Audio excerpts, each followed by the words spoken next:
Today we're taking a look at the NCAAF matches, which are happening on Saturday, August 28, 2021, and giving you match breakdowns, betting tips and predictions in general on these games.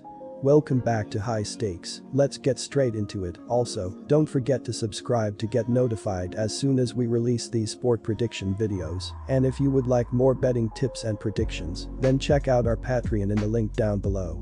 Our new Patreon is a way for us to help you improve your chances of making more money. 5 plans are available for each and every one of you. You can get 30 extra betting picks all the way up to 270 extra betting picks per month. Stop wasting hours of your time searching for bad betting advice that ends up costing you a lot of money. Join the High Stakes Patreon now and get the best betting picks and advice. Nebraska versus Illinois. Both teams are going to come up with an ultra-intense effort in what should a game full of plenty of energy. It's going to be ragged, full of mistakes, and there won't be too much coming from the respective passing games, but it's going to be a fun opener to the season and the Bilema era. Illinois averaged a paltry 20.3 points per game last season.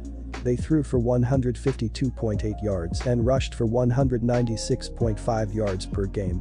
They have 17 starters coming back, 9 on the offensive end, so expect them to improve this season. Nebraska clearly has the talent edge, and one would think the conviction of this being a must-win game for them.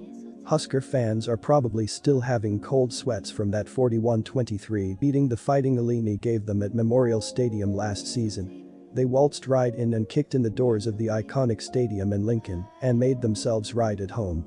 Brandon Peters returns as the starting quarterback.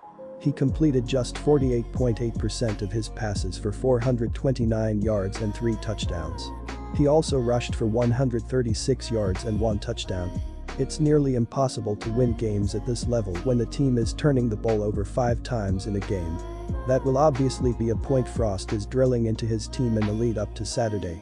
He'll especially be drilling it into his quarterback, Adrian Martinez, who has more turnovers than a Waffle House grill. Chase Brown led the team on the ground with 540 yards and 3 touchdowns, while Brian Hightower had 11 catches for 209 yards and 3 touchdowns. My betting advice for that game is to pick over. UTEP versus New Mexico State. New Mexico State might have the experience from spring ball, but the 2 performances against FCS teams were hardly inspiring. The Miners finished the 2020 season 91st in the nation in passing offense, with an average of 209.3 yards per game this season. UTEP was 97th in rushing offense as they picked up an average of 138.9 yards per contest on the year. The Miners finished just 104th of 128 FBS teams to see action last season in scoring offense, as they mustered up 23 points a game. UTEP was 76th in scoring defense by allowing 31 points a contest. Gavin Hardison is back to run the offense. He completed 108 of 199 passes for 1,419 yards, with 5 touchdowns and 5 interceptions last season. Calvin Brownholtz was 18 of 37 for 255 yards, with 2 touchdowns and 4 interceptions, plus 114 rushing yards, along with 3 scores, while Isaiah Bravo was 0 for 2 last season. Terrell Warner will be the top wide receiver after transferring from junior college. The offensive line is nothing more than a work in progress and will be anchored by center Eli Johnson, who transferred from Ole Miss. Juwan Price will be the leading rusher for New Mexico State, but the Aggies hope that transfer Omori Samuels from Michigan will eventually be their number 1 back. New Mexico State's defense gave up 41 points and 480 yards per game in 2019 and has lost 6 of their top players from that unit.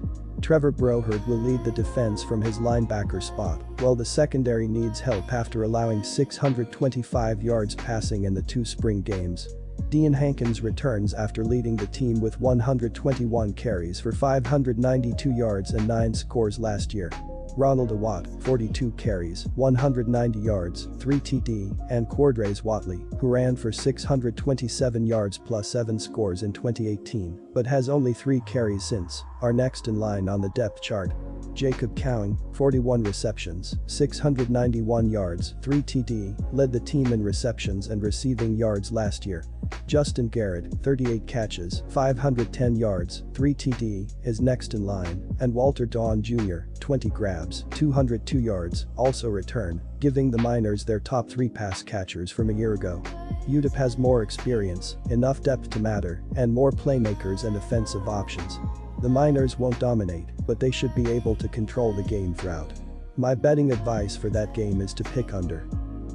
Quick reminder, you can get 125% cash back bonus on your first deposit on our partner sportsbook BetUS after you open an account using our link down below and use our promo code HIGHSTAKES when making your deposit. Hawaii vs UCLA. The Bruin defensive front should take over against a line that was way too leaky last season. Even with a few personnel losses, UCLA has the parts to press throughout and turn Hawaii into more of a passing team. It sounds strange for that program, but it really does want to run well. The hope is that the defense steps up as the unit allowed 30.7 points per game and 409.9 passing yards per game last season and has been a reoccurring in Kelly's tenure with the Bruins. Atito Ogbonia hopes to emerge as a driving force at nose tackle to disrupt a lot of plays in the trenches, while senior linebacker Caleb Johnson hopes to continue to dominate in the middle of the defense after a season where he recorded 44 tackles and 5.5 sacks, but the question is who is going to step up in the secondary.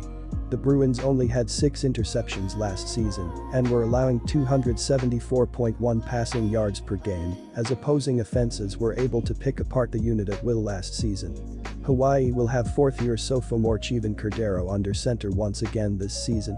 Cordero enjoyed a strong campaign as a freshman, completing 62.3% of his passes for 2,083 yards with 14 touchdowns and only 6 interceptions in 9 games.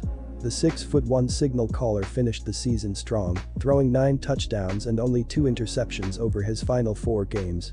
Cordero was also the first quarterback to lead the Rainbow Warriors in rushing, 483 yards, 7 touchdowns, since 1991, and should lead an explosive Rainbow Warriors rushing attack. He will be joined in the backfield by Day Hunter, who could be one of the breakout performers in the Mountain West this season. However, the offense's most dangerous weapon is Calvin Turner Jr., who lines up all over the field for the Rainbow Warriors. Turner led the Mountain West in total touchdowns, 11, and led the team in receiving touchdowns, 6, receiving yards, 546, and all-purpose yards, 1,201, last year. If the Bruins secondary can keep the momentum going from the end of 2020 when it was picking off just about everything, it should come up big. The chances will be there if the pass rush does what it's supposed to. My betting advice for that game is to pick over. Connecticut, UConn vs Fresno State. Fresno State went 3-3 in 2020 in their first year under head coach Kalen DeBoer. The Bulldogs went 4-8 in their previous season in Jeff Tedford's 3rd and final year as head coach. Tedford had achieved tremendous success in his first 2 seasons in Fresno, however, going 10-4 and 12-2 before resigning in 2019. He announced that his resignation was due to medical issues. UConn's defense has been historically bad over the last few seasons, and 2019 was no different. They allowed 467 yards per game and 41 points per game, and their inexperience was on the forefront in nearly every game. My betting advice for that game is to pick under. Good luck to all of you. That's it for this video.